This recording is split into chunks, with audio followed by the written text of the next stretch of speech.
गर्मी के बाद बरसात के मौसम में धीरे धीरे मांग बढ़ने के कारण तिलहन कारोबार में सुधार का रुख रहा। वहीं सूत्रों का कहना है कि आगे चलकर त्योहार का सीजन शुरू होगा तब मांग और बढ़ेगी।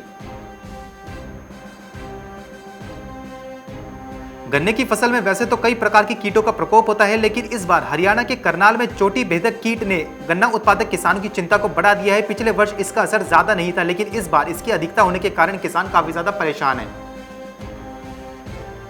सरकार ने कृषि इंफ्रास्ट्रक्चर फंड का दायरा भी बढ़ा दिया है ताकि किसानों के लिए खेती से जुड़े ढांचे का विकास हो सके। फसल के उत्पादन के बाद बेहतर ढांचागत सुविधा किसानों को मुहैया कराया जा सकेगा।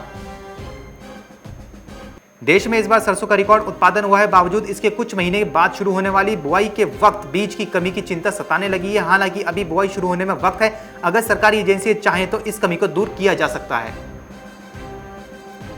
इस बार बम्पर पैदावार और एमएसपी से काफी अधिक रेट मिलने के कारण उम्मीद की जा रही है कि सरसों के रकबे में बढ़ोतरी होगी और पहले के मुकाबले ज्यादा संख्या में किसान सरसों की बुआई करेंगे।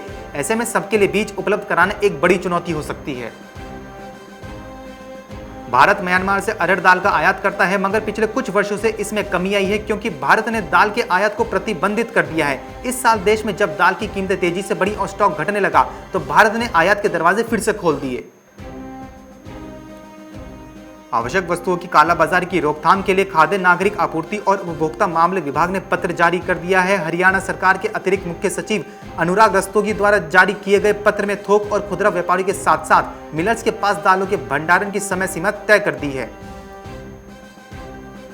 जम्मू कश्मीर के राजौरी में तकरीबन एक महीने पहले किसानों ने मक्के की फसल की बिजाई की थी। उसके बाद बारिश नहीं होने के कारण पहले से ही मक्के की फसल सूखे की चपेट में आने से खराब हो गई। जो फसल बची थी अब उसके ऊपर फाल आर्मी नामक कीड़े का प्रहार होने लगा है।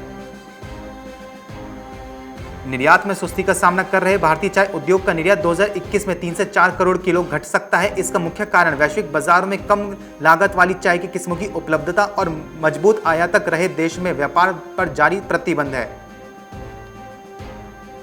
सोयाबीन के बीज की वजह से लगभग 60% पेराई मिलें बंद हो चुकी हैं। इसी तरह सरसों दाने की कमी के कारण लगभग 40 से 50% सरसों पेराई मिलें बंद हो चुकी हैं। सूत्रों का कहना है कि व्यापारियों के पास सरसों का स्टॉक नहीं है, बल्कि तेल मिलों के पास बहुत सीमित मात्रा में है।